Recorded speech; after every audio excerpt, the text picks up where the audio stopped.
Ukrainian forces surrounded in Mariupol have begun to crack. Almost every day, more surrender, sometimes entire squads and platoons. Others shuck off their uniforms and try to get out disguised as civilians. This is something that happens day in, day out here in Mariupol. Civilians, or apparent civilians, emerge, usually in ones or twos, from the unlikeliest places. They emerge, they claim to be civilians, but then their stories don't match, or they seem, very unlikely to the local fighters who detain them, who arrest them.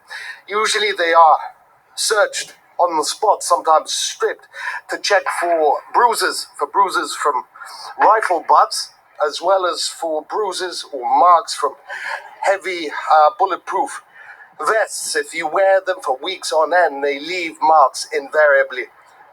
This always happens. So they're taken away for questioning, and very often it is found that, yes, indeed, this was a fighter. The Russian side has lists and lists of those who served in nationalist battalions, such as Azov Battalion. Here is one such suspect. She was found apparently sneaking near nationalist positions. You're going to lose that phone. She raised all manner of red flags. Her behavior, her mannerisms, her clothes, her very speech. Don't film me, you lose your phone, she told us.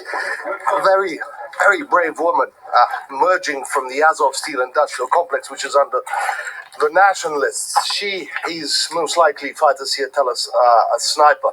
The Azov Battalion, neo-Nazi battalion, they use a lot of women because women have a quality, generally speaking, of course, that they can be very patient. They can sit and watch through a scope at the same intersection, for example, for many hours. This is something that, has been known for a very, very long time. It only got worse as she told her story. It was full of holes and inconsistencies. Yes, I don't have any registration. That can't be true. Yes, it can. For 25 years, you haven't been registered anywhere? Yes, that's right. Here are all my documents. I'm telling you, you're going to lose that phone. It's not worth filming me. If you need something, boys, just give me a car, please.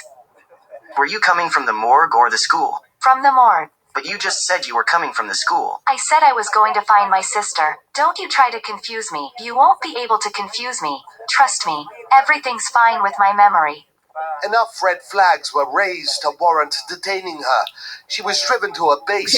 Okay, one observation I have. She's not a typical U.S. crisis actor.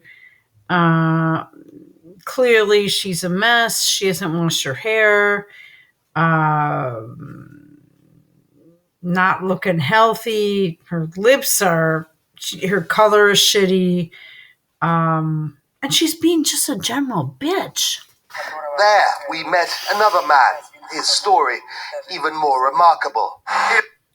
Frankly, that's how I look after 2 or 3 days of taking care of one of my parents. Well, not that bad, actually, but, where you kind of have that look where you're just pale and drained and deficient of minerals or something. I don't know.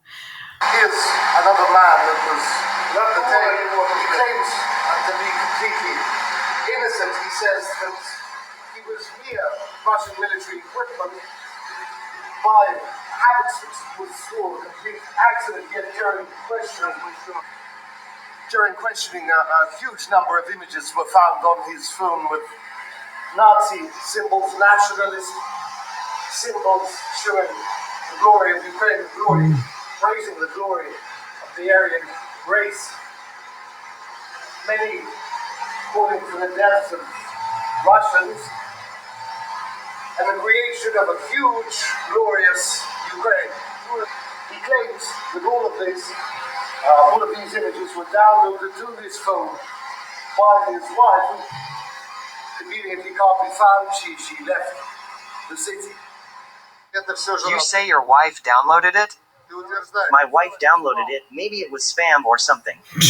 There are many, many more who have been detained. Hundreds and hundreds of similar individuals. And every day more are caught as they attempt to escape encirclement at Mariupol, disguised as civilians. Their priority now is... This is for Victoria Nuland, Joe Biden, and Hunter the Perv. Oh, Jill, you're off the radar. Barry Soetoro, where are you? is not the glory of Ukraine, the Third Reich, or the Aryan race, but rather their own personal survival. Morad Gazdiev, RT, from Mariupol.